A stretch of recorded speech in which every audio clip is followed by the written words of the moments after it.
እንግዲህ በቀጥታ እዚሁ ስቱዲዮአችን ለውይይት የቀረቡት ዶክተር ጸጋ ፈንታውን የክኔሴት አባል እንኳን ደህና መጣሽ።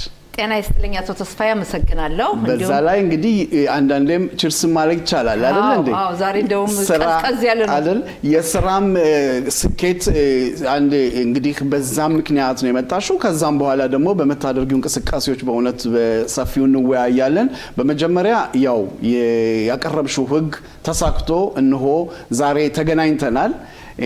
እከታተልሽም አለው በሚዲያውም በተለያየም በኩል እንግዲህ በመጀመሪያ እንኳን ደስ አለሽ። እስኪ ስሜትሽን ከስሜትሽ እንጀምር። ከመጠን በላይ ነው የተደሰትኩት። አንዳንድ ጊዜ በህይወትህ ብዙ ነገር ታደርጋለህና አንዳንዴ የሆነ ነገር በቃ ደስ የሚል ነገር አለና ከዛ መካከል አንዱ ይሄ ህግ ነው። ይሄ ህግ በጣም ይገርማል። ትላንትና ምሽት ሲጸድቅ የተሰማኝ ደስታ ልነግርህ አልችልም። ከአንድ አመት ተኩል በላይ ነው በዚህ ህግ ላይ የሰራሁት። አንድ አመት ተኩል በሙሉ ያለ ማቋረጥና ተመልከት 64 አመት በሙሉ አይተህ ከሆነ እንግዲህ በክኔሴቱም ድረገጽ ላይ የቀረበው 64 አመት በሙሉ አንድም ሰው የህግ አልነካውም። በሀገራችን ብዙ ይሄን እርዳታ የሚያስፈልጋቸው አሉና በጣም የተደሰትኩት። እንደውም ይሄንን ህግ ባስመለከተ በተለያዩ ውይይቶች ላይ ክኔሴት አባል ላይ ይመጡ ነበር ዜጎች ይሄንን ነገር ለመከታተል በቅርቡ።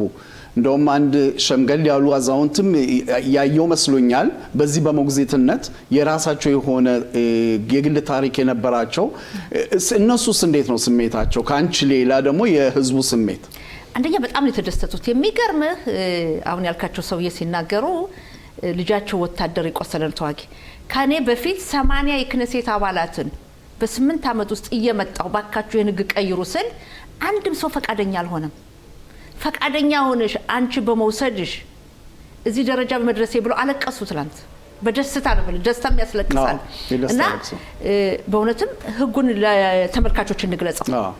ህጉ ምንድነው? አፖትሮፖስ የሚባለው አፖትሮፖስ ማለት አንተ ቅድም እንደነገርከው ሞግዚትነት ወይም አንድ ሰው ያካል ችግር ካለው ራሱ መንቀሳቀስ የማይችል መብላት መጠጣት የማይችል ወይም ደግሞ ራሱን በራሱ ማስተዳደር የማይችል ሰው ተወካይ ያስፈልገዋል። በሱ ፋንታ ሁሉንም የሚያካሂድለት ያ አፖትሮፖስ ይባላል። ያ የሚወሰነው ያ ሰው ብዙ ጊዜ ቤተሰብ ይሆናል። አንዳንዴ ደግሞ ቤተሰብ ከሌለ ድርጅትም ሊሆን ይችላል። ያ የሚወሰነው በመንግስት ህግ መሰረት ሄደ ፍርድ ቤት አቀርበ ፍርድ ቤት ይወክልሃል። እና በ1962 ዓመተ ምህረት የዛሬ 64 ዓመት ይሄ ህግ ተደነገገ።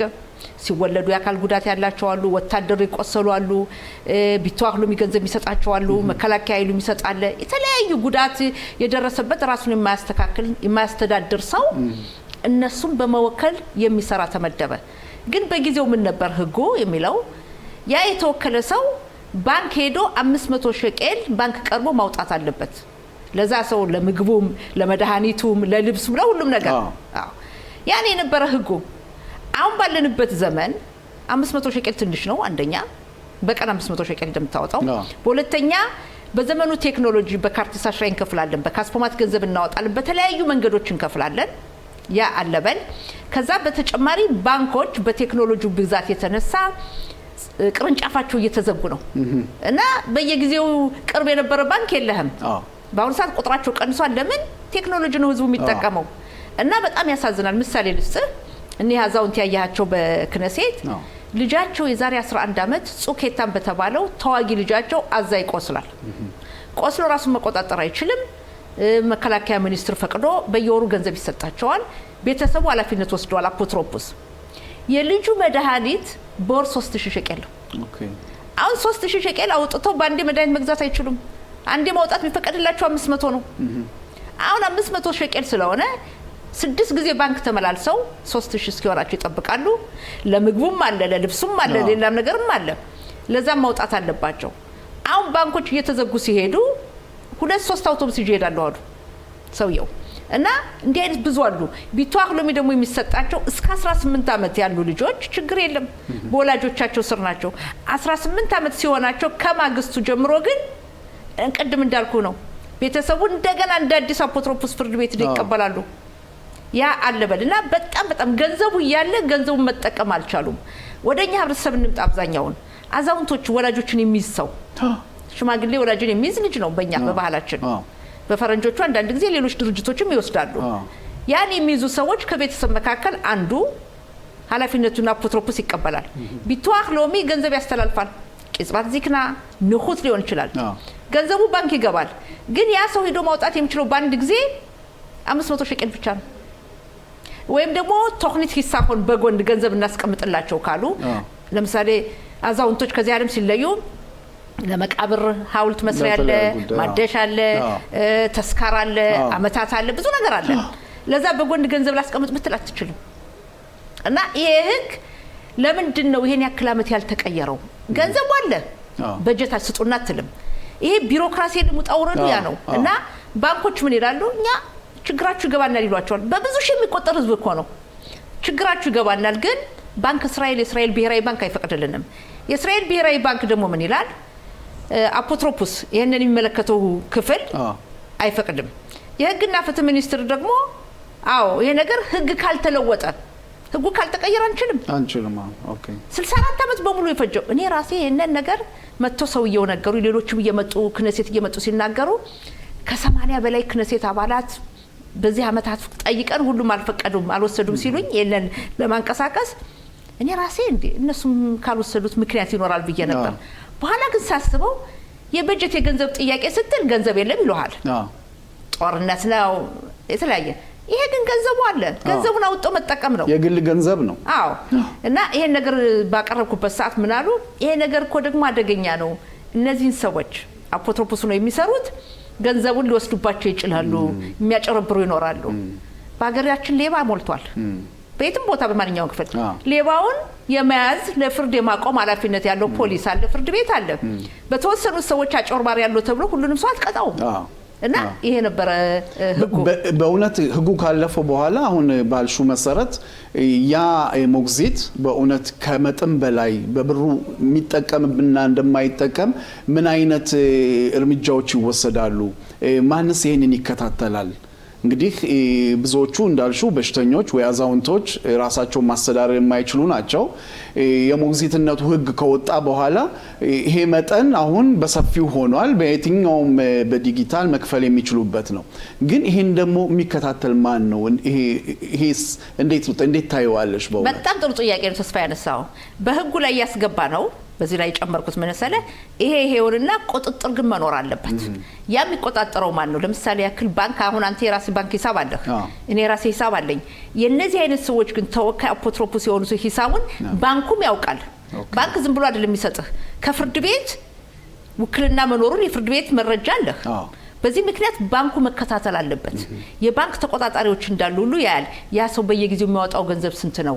ያ ገንዘብ ሴት ይውላል የሚለው ነው ሁኔታ የሚቆጣጠር ፒኳ በብራይስጥ ምንለው የሚቆጣጠር አካል አለ የሚቆጣጠረው ባንኩ ነው ለምሳሌ ያክል አንድ ሰው በየጊዜው ስንት ገንዘብ ይወስዳል ታያለ ባጭር ቀን ውስጥ ስንት አወጣ ለምሳሌ እንበል በወር የሚያስፈልገውን ገንዘብ አንድ ሰው መጥቶ ባጭር ጊዜ ከጨረሰው ትጠይቃለህ ከዛም ትከታተላለህ መድኃኒቱ አለ አፖትሮፖስ ቢሆንም ለምሳሌ ቅድም ያልኩ ምስራዳ ቢታሆን ይከታተላል ገንዘቡን በብዙ ሺህ የሚሰጥ ገንዘብ ይሰጣል ያ መድኃኒቱ መገዛቱን መድኃኒቱ ከዛ መዋሉን ይከታተላልና ፒኮ አለ ቁጥጥር አለ መቆጣጠርም ያስፈልጋል ዝም ብለ ክፍት መስጠት የለብንም ነገር ግን ህይወታቸው እንዲቀል ማድረግ አለበት በጣም አዎ ምሳሌ ልስጥ አሁን አዛውንቶችን እንወሰድ አዛውንቶችን የሚይዙ ሰዎች ይሄን ገንዘብ 500 ብቻ ማውጣት ይችላሉ ገንዘቡ ይከማቻል እንበል የሚያወጡት ነው አውጥተዋል ለሰዎች በጊዜው አገልግሎት አልሰጡም አልተጠቀሙበትም ተከማቸ እነዚህ ሰዎች ከዚህ ዓለም በሞት ሲለዩ ያን ገንዘብ ማውጣት አትችልም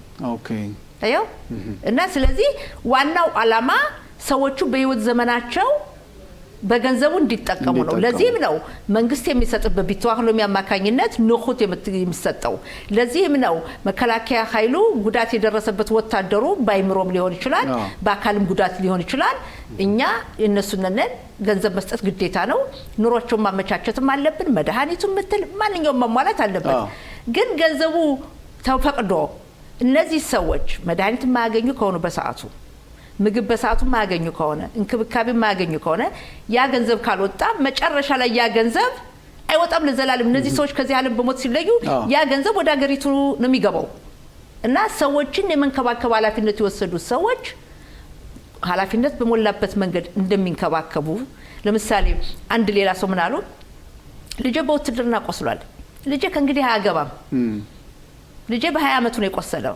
አያገባም አይወልድም የሱን ልጆች አላያይ እሱነንም በዚህ ሁኔታ ማዝ ለኛ ከባድ ነው በዛ ላይ እኛ ያረጀን ነው እና እንዴ ሊሆን ነው ይሄ ነገር የሚላልና በእውነት አስፈላጊ ነው በጣም የተደሰትኩበት ህግ ነው የሚገርም ይሄ ህግ ደግሞ አቶ ተስፋዬ የግራ ክንፍ የቀኝ ክንፍ ዳቲ ሂሎኒ ሀብታም ደሃ ጥቁር ነጭ አረብ ድሩዝ የሚል አይደለም ማንኛውም እስራኤል ዜጋ የሚጠቀምበት ነው በጣም ጥሩ ህግ ነው በእውነት እኔም ሳላመሰግን አላልፍም እርግጠኛ ነኝ በአሁን ሰዓት የሚሰሙን ተመልካቾቻችንም ይሄ ነገር ያስደስታቸዋል በተለይ በህብረተሰባችንም ዘንድ በቋንቋም በተለያዩ ችግር ይሄን ነገር የሚረዷቸው ቤተሰቦቻቸው እርግጠኛ ነኝ ይሄ ህግ በየቤቱ እየገባ ነው የሚቀጥለው ህግ በመጀመሪያ እስኪ አቶ ሸሎሞን ሰላምን በመስመር ላይ ናቸው ጤና ይስጥልኝ አቶ ሸሎሞን ስለና አቶ ተስፋዬ ጤና ይስጥልን ዶክተር ጸጋ የክነሰት አባል እንደምናለሽ ጤና ይስጥልኝ አቶ ሽሎሞን እግዚአብሔር ይመስገን ከሁሉ አስቀድሜ በእውነት ምስጋናን ሳላቀርብ አላልፈም አንቺ የምታደርጋቸው በእውነት የፓርላማ ስራዎች እኔም ስለማውቀው በጣም ቀላል አይደለም ለምሳሌ አንድ ሰው ራሱ በግል መንግስት የሚወስነው ህግን ማስተላለፍ ይቀላል ከአንድ ሰው የክነሰት አባል በግሉ ከሚያቀርበው አንደኛ ፕሮሲጀሩ ረዘም ያለ ነው ሁለተኛ ደግሞ ብዙ የሎቢ ስራ ያስፈልግሻል እና በእውነት አንዳንድ ጊዜ ማህበረሰባችን የማይረዳው ምንድነው ብዙ ጊዜ የሚጮሁትን ሰዎች ዝም ብለው ምንም አይነት ህግ ሳያስተላልፉ በመጮሃቸው ብቻ የክነሰት አባል የሚባሉ አሉ ትክክለኛው ስራ ግን ልክ አሁን አንቺ ያሳለፍሽው ህግ ነው ይሄ ለእያንዳንዱ ማህበረሰብ ቀለም ሳይል ኻሪዲ ነው አረብ ነው ይሄ ነው ሳይል ለሁሉም አገልግሎት የሚውል ህግ ማለት እንዲያውም ቴሌቪዥኖች ጋዜጠኞች ሁሉ በዚህ ነበር መክፈት የሚገባቸው ግን እንደምታውቂው አንቺም ጋዜጠኛ ነበርሽ የጋዜጣን ስራ ታጣጣዋለሽና አሁን ለምሳሌ አንቺ የሰራሻቸው ባድግል ባንዳንድ መገናኛ አውታሮች ወጥተው ሊሆኑ ይችላሉ ግን ለህብረተሰብ ጥቅም የሚውሉ ህጎች እንደዚህ አይነት ህጎች ናቸውና ላደረግሽው ስራ በግሌም በቴሌቪዥናችንም ስም ሳላመሰግንሽ አላልፍም አመሰግናለሁ አቶ ሽሎሞ በእውነት አንተ ክነሴት ስለነበርክ የፓርላማው ስራ ምን ያክል ከባድ እንደሆነ ታውቃለህ ይሄንን ህግ ለማሳለፍ የደከምኩትን ልነግርህ አልችልም በጣም ከአንድ አመት ተኩል በላይ ነው የግል በመሆኑ ከዛም ደግሞ የኛ ወጣቶች የፖሊስ ፋይል ለመዝጋት የመጀመሪያው ህግ ያጸደቁት ምንም እንኳን በጋዜጠኝነት ሙያ ቀደባው ቆማርስቱን ይሄን ለማድረግም ብዙ ነው የተደከመና በእውነት አመሰግናለሁ አንተ ስለምታውቀው ስራውን ሌሎቹ አሁን የሚያስቡት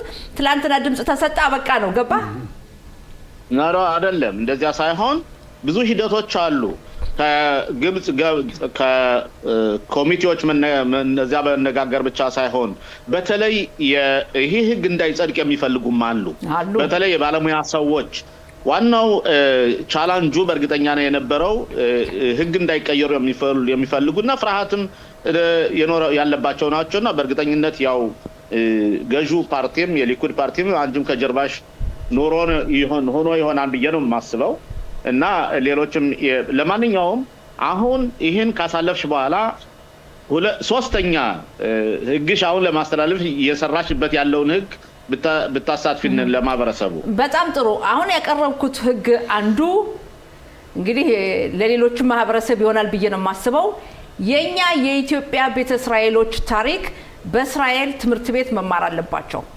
እስካሁን ድረስ በተለያዩ አጋጣሚዎች አቶ ሽሎሞ በይርጉን ጋግም ሳለን እርግጠኛ ነኝ አንተን ባደረከው ብዙ እንቅስቃሴ ድሮ ጀምሮ አብረን ሰርተናል በዛ ዘመን እናነሳው የነበረው የኛ ታሪክ ይግባ የሚል ነው ያ በበጎ ፈቃደኝነት አንዳንድ ትምህርት ቤቶች ያስተምሩታል እንጂ በህግ የተደነገገ ነገር የለም ስለዚህ እርግጠኛ ነኝ ይሄንን ህግ አቅርቤዋለሁ የሌሎችም ታሪክስ እንዴት ነው ከሌላ ሀገር የመጡትም ሊሉ ይችላሉ በኔ በኩል የሌሎችንም ቢያስገቡ ደስታዬ ነው ምንም አልቃወም ነገር ግን ይሄ ነገር በህግ እስካልቆለፍ ነው ድረስ በህግ እስካልገባ ድረስ በተግባር ይውላል ብዬ አልገምትምና ይሄ አንዱ ትልቅ ህግ ነው ሌላው በመፋጠን ላይ ያለው በተለይ አንተ ክነሴት ነበርክ መሰለኝ ይጽግ ሆሌም የምንለው የኛንን የሥራ ቦታ እድገት ብልጽግናን በተመለከተ በወጣቱ ላይ ህጉ ቢደነገግም ህጉን ክፍት አድርገው ስለተውት የሚያስገድዳቸው ነገር የለም እና በእነዚህ ጉዳዮች ነው የታሪካችን ጉዳይ ግን ዋናው መጀመሪያ ነው። አቶ ሽሎሞ አቶ ተስፋዬ አትርሱ ትልልቅ ሰዎችን እያጣናቸው ነው። ትልልቅ ሰዎች ከዚህ ዓለም በሞት እየተለዩን ነው። ታሪካችን በህግ ተደንግጎ ካልገባ እኛ በመናልፍበት ጊዜም ይሄን ታሪክ የሚያስቀምጥ አናገኝም።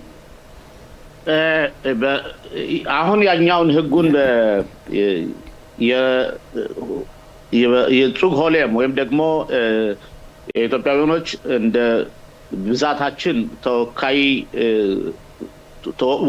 ሰዎች ስራ እንዲያገኙ ወይም ደግሞ ከዛ እንዲገቡ የሚለውን ህግ ያስደነገግነው አብረን እኔና ኦፌራ ኩኒስ ነን። በነገራችን ያንንም አስታውሳለሁ። አሁን አንቺ ያነሳሻቸው ነገሮች ሞኬሽ ነበሩ ወይም አስቸጋሪ ነበሩ።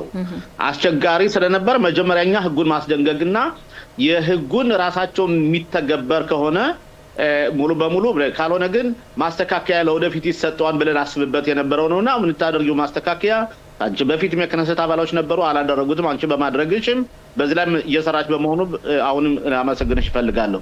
ሌላው ስለ ትምህርት ጉዳይ እኛ ኢትዮጵያውያኖችን በተመለከተ አውቃለሁ ለአንድ ማህበረሰብ ለብቻ ተብሎ ህግ ለማውጣት ይከብዳል። ግን ምናልባት ሌሎችንም ህጎች እንዳስተላለ